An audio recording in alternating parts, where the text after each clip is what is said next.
बिहार में कब होगा मंत्रिमंडल का विस्तार? सम्राट चौधरी की नई टीम में जातीय संतुलन पर मंथन। आइए आपको बताते हैं कि कौन कौन होगा इस मंत्रिमंडल में शामिल। नमस्कार, स्वागत है आपका भागलपुर न्यूज नेटवर्क में। आपके साथ मैं हूं सना। बिहार में 15 अप्रैल को बीजेपी नेता सम्राट चौधरी के नेतृत्व में एनडीए की नई सरकार बनी थी। सरकार बनने के बाद अब सबकी निगाहें मंत्रिमंडल विस्तार पर टिकी हैं। सरकार गठन के कई दिन बाद भी विस्तार नहीं हो सका, जिससे राजनीतिक हलकों में चर्चाओं का दौर तेज है। फिलहाल सरकार का कामकाज मुख्यमंत्री सम्राट चौधरी, जेडीयू से डिप्टी सीएम बने विजय कुमार चौधरी और विजेंद्र प्रसाद यादव संभाल रहे हैं। रविवार को मुख्यमंत्री विजय कुमार चौधरी ने साफ कहा था कि मंत्रिमंडल का विस्तार जल्द होगा। हालांकि उन्होंने कोई निश्चित तारीख नहीं बताई, लेकिन माना जा रहा है कि पश्चिम बंगाल चुनाव के नतीजों के बाद कोई शुभ मुहूर्त वाले दिन बीजेपी मंत्रिमंडल विस्तार कर सकती है। अभी एनडीए के शीर्ष नेता बंगाल सहित 5 राज्यों की चुनावी व्यस्तताओं में लगे हुए हैं। सूत्रों की माने तो सम्राट चौधरी की नई टीम का खाका लगभग तैयार हो चुका है। इस बार भाजपा नए चेहरों पर दाव लगाने के साथ साथ पुराने दिग्गजों को भी उनके अनुभव का लाभ उठाने के लिए जगह देगी। इस वजह से मंगल पांडे, रामकृपाल यादव और दिलीप जायसवाल जैसे अनुभवी नेताओं को मंत्रिमंडल में जगह मिल सकती है। सीएम बनने के बाद सम्राट चौधरी के बयानों को देखें तो पता लगता है कि उनका खास फोकस युवाओं और महिलाओं पर है। ऐसे में कैबिनेट में युवा चेहरों को भी जगह मिल सकती है। सूत्र बताते हैं कि नई सरकार में लवकुश समीकरण के अलावा भी एनडीए के नेता जातीय संतुलन बनाने पर मंथन कर सकते हैं। चर्चा है कि आनंद मिश्रा, इंजीनियर कुमार शैलेंद्र और संजीव चौरसिया को मंत्रिमंडल में शामिल किया जा सकता है।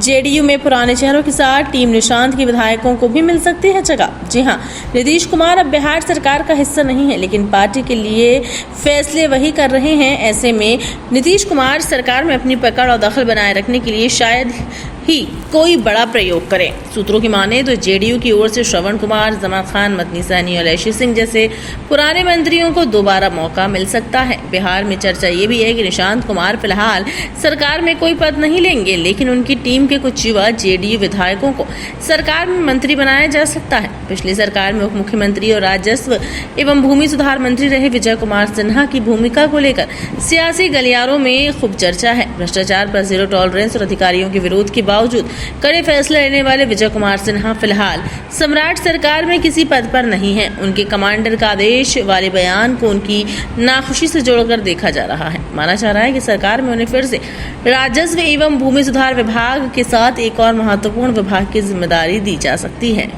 वहीं इसके अलावा बात करें तो नए चेहरों को भी जगह मिल सकती है। जी हां, मई 2026 के पहले हफ्ते में सम्राट चौधरी के मंत्रिमंडल विस्तार की तैयारियां लगभग तय मानी जा रही हैं।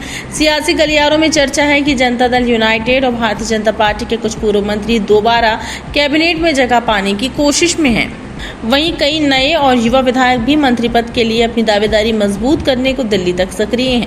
हालांकि जदयू में बड़े बदलाव की संभावना कम बताई जा रही है, लेकिन पिछली कैबिनेट में खाली रह गई 6-7 सीटों पर नए और पुराने चेहरों का संतुलन देखने को मिल सकता है। ऐसे में एनडीए के अंदर बैठकों और लॉबिंग का दौर तेज हो गया है और सभी की नजरें अंतिम फैसले पर टिकी हुई हैं। जेडीयू कोटे से संभावित मंत्री श्रवण कुमार, अशोक चौधरी, लैसी सिंह, मदन सहनी, जमा खान, सुनील कुमार, इन नेताओं को संगठन और अनुभव के आधार पर अहम जिम्मेदारी मिल सकती है। वहीं बीजेपी कोटे से ये चेहरे आ सकते हैं, जिसमें विजय कुमार सिन्हा, मंगल पांडे, रामकृपाल यादव, दिलीप जायसवाल, शशि सिंह, लखेंद्र पासवान, रमा निषाद, प्रमोद कुमार चंद्रवंशी, अरुण शंकर प्रसाद, संजय सिंह टाइगर। इनमें कई अनुभवी नेताओं के साथ साथ कुछ नए चेहरों को भी मौका मिल सकता है। एनडीए के सहयोगी दलों को भी मंत्रिमंडल में जगह मिलने की संभावना है। संभावित नामों में संतोष कुमार सुमन, हम, Sanjay Paswan LJP, Sanjay Kumar Singh LJP, Deepak Prakash RLM, इन दलों को संतुलन साधने के लिए प्रतिनिधित्व दिया जा सकता है।